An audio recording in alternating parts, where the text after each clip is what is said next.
Do you sell retail?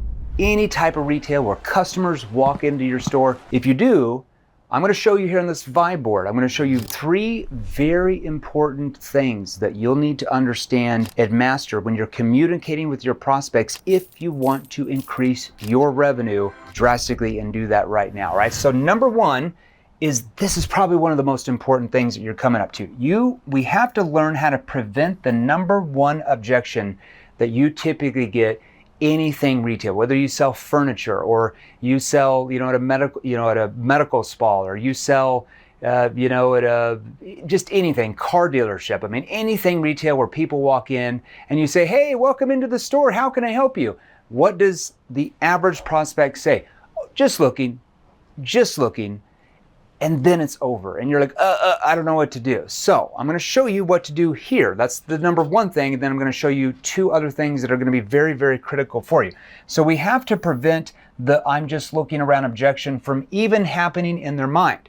Now, we're going to do this, and this is going to sound kind of crazy, but we're going to do this by actually telling them the objection before they bring it up. We're going to seed it in their mind so they can't give us the objection, all right? Let me show you to do this.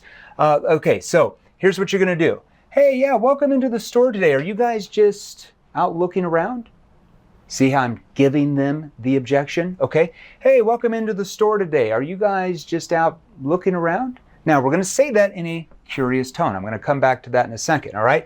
Now, look here. Are you guys just, hey, welcome into the store today. Are you guys out looking around? Do you know what they're going to say? Yeah, we're out. Yeah. They're just going to say yes, okay? Instead of saying just looking, now they're being more positive, like, yeah. Or they'll say, yeah, we're just out looking around. And then you're immediately going to go into what's called a connection question. This is called an NEPQ connection question that immediately takes the focus off you and puts it directly on the prospect. You're going to say this. Oh, and do you know what you're possibly looking for? Now, you're going to say that in a curious tone, okay? You're also going to use this word, this neutral word here, possibly, all right? All that does is it lowers your prospect's guard. The biggest thing you want to do in any type of sales environment, especially retail, is you got to get the prospect to lower their guard, disarm them, okay? So hear my tone.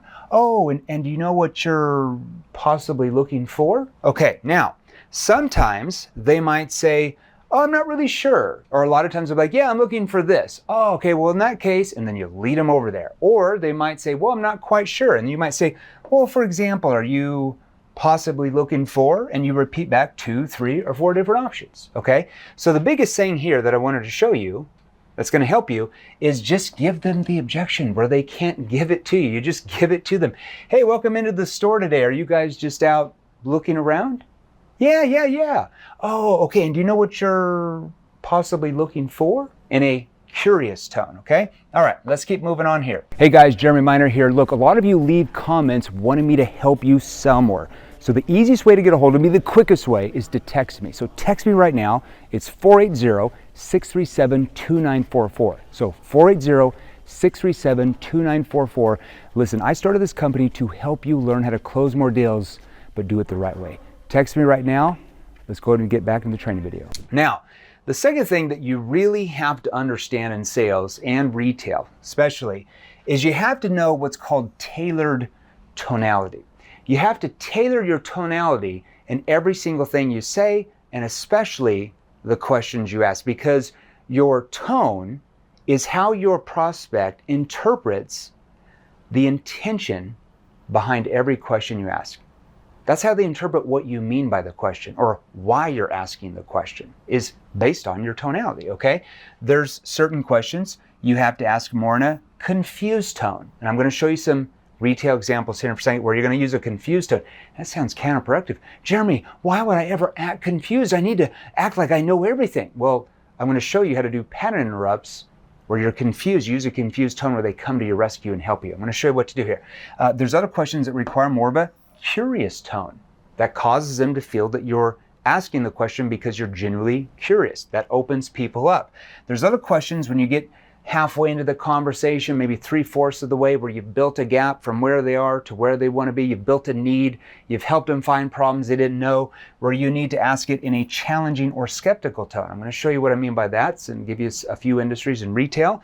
And then there's other questions you have to lean in, and you have to learn how to shift your tone down into a concern tone, a tone that shows more empathy. That causes the prospect to feel that you understand their unique situations. It causes them to feel that you're concerned for them, that they might not get what they said they wanted, all right? So I'm going to show you some different examples for retail for that. I've got to get a drink here. I'm dying. Now, here's a confused tone example. Let's say the prospect says, let's say you're a car salesperson. They come into the dealership and there's a Cadillac Escalade there. It's a $115,000 ride, and the prospect has never spent that much on a car. They're shocked that a Cadillac would be that much, after COVID, where 3-4 years ago that same car might have been $85,000 or $90,000. They're just shocked, and they say, this is just a really big decision for us.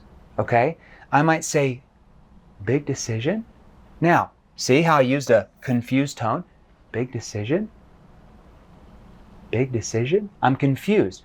That causes them to open up and tell me what they mean by a big decision. That could mean something completely different to every prospect you talk to that literally says the same words.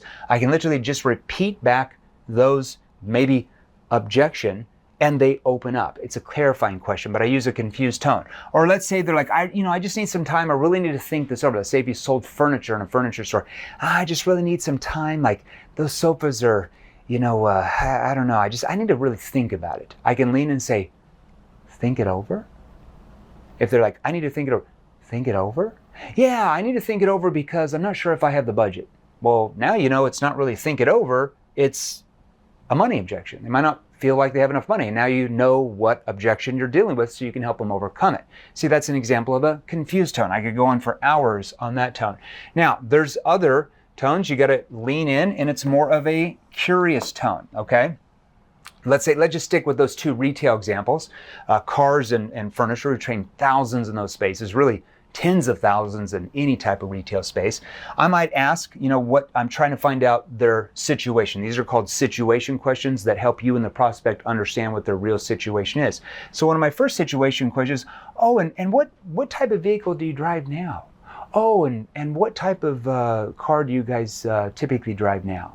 See, that's a curious tone. See what I did? My tone causes the prospect, because it's asked in a curious tone, to open up because they feel like I'm curious. That's why I'm asking the question, okay? In the same sense, let's say that you're selling sofas and they're talking about their living room. I might say, can you maybe walk me through the layout of your living room so I understand better?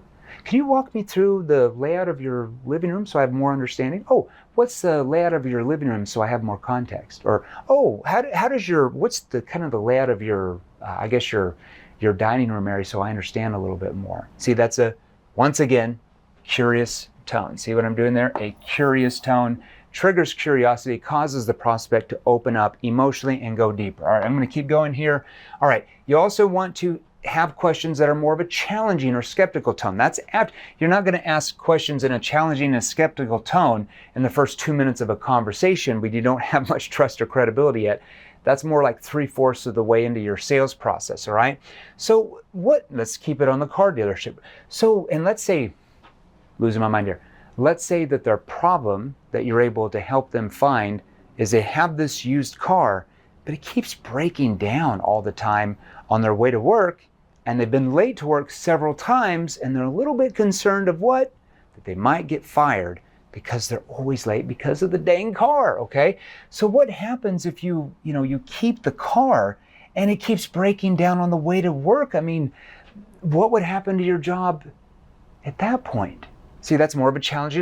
Okay, what happens if you just keep this car and it keeps breaking down on the way to work? I mean, what would happen to your job at that point? See, I start off with more of a challenging, skeptical tone, and I actually end that in a concerned tone, okay? See what I just did there? And I'm going to show you that example. Hear my tone again. Okay, but what happens if you just keep this car and it keeps breaking down on the way to work? I mean, what would happen to your job at that point? So I start off skeptical, which raises their emotions, okay? And then I lower it back down at the very end here. What would happen to your job? I mean, at that point, concern tone causes them to feel what? That I'm concerned for them, that if they don't change, the problem's going to stay the same and actually get worse. They're going to lose the job. See what I just did there? All right. Now let me give you an example of more of a concern tone here, okay? Let's say that you sell furniture. We'll just stick to those 2 retail stores.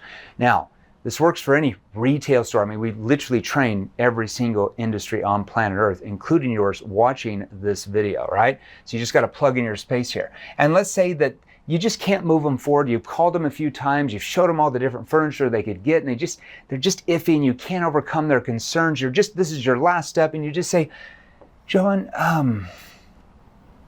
put your hand on your chest too if they can see you, and even if you're on the phone, because it helps. Like, your body language affects your voice, right? Your tone, right? What's really holding you back from moving forward so you can relax at night and get all that stress off your back? Now, let's say if I'm selling some type of chair. You know those chairs, the massage chairs?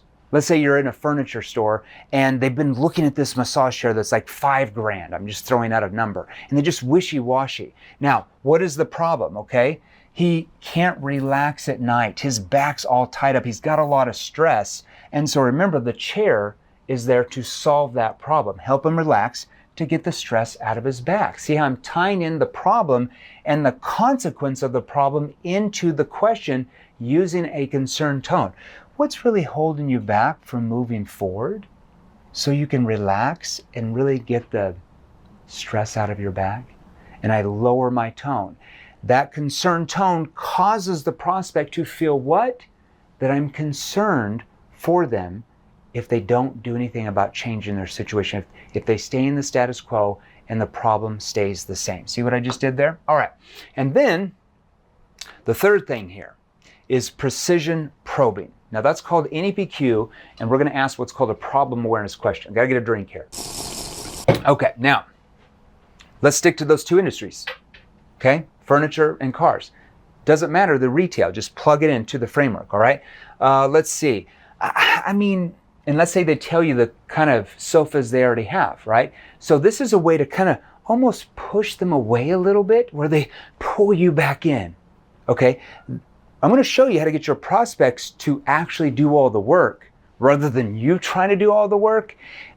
We can show you how to get them to sell themselves, right? To pull you in, whereas you might have been trained or forced to learn how to you have to do all the work, you have to do all the selling, all the persuading, and I'm sure you're getting exhausted from that. Way easier to get your prospects to do all the work because after all, they're the ones that have the problems, not you, right? And your solution actually solves their problem, so why not learn techniques how to get them to do all the work and sell themselves, all right?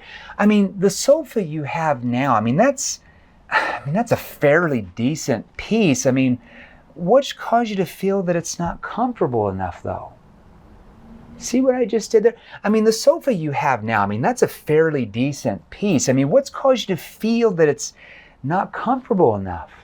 Well, I mean, it's not comfortable enough because, and they start telling you why they're looking for something else, but more importantly, who are they telling? Themselves. That's called self-persuasion. See how I pushed them away a little bit? Notice I said it's fairly decent. I didn't say it's awesome. You don't want to go too positive. You don't want to go too negative. You just want to be kind of in the middle. I mean, that sofa you have now, I mean, hear my tone, skeptical tone? See? What I'm doing there is I'm getting to them to defend themselves on why they need to change. Is that probably good for you, where they defend themselves on why they need to buy a new sofa? Okay, I mean, the sofa you have now, I mean, that's a fairly decent couch. I mean, what's caused you to feel that it's not comfortable enough? Feel, not think. You want to keep them on their emotional side of their brain. That's where human beings make decisions. You say think, they go back to logical-based thinking, which is not good for you, right? Comfortable enough. Now, cars. Let's look at the cars here.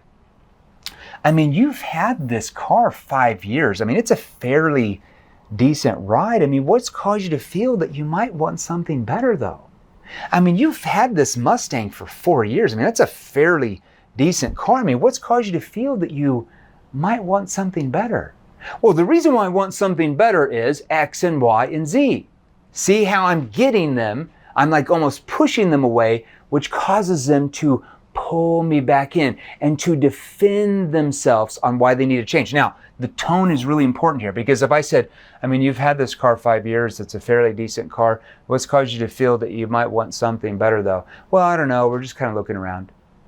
See how your tone affects how that comes out? I mean, you've had this Mustang for 5 years. I mean, that's a fairly decent ride. A lot of people would say that's a pretty decent car you have. I mean, what's caused you to feel that you might want something better though? See, concerned tone.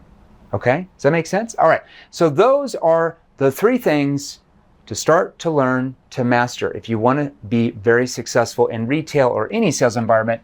Number 3, precision probing. Okay, very, very important for you. We also want to focus on what's called, let's go back here, tailored tonality. Your tone is probably the most critical part of this process to learn. Okay, we can train you all that in our virtual training courses for our clients if you want to learn how to do that. Okay, train thousands in your space. And then the number 1 thing is prevent the number 1 objection of I'm just looking around, by just telling them the objection. Oh, welcome into the store today. Are you guys just out looking around?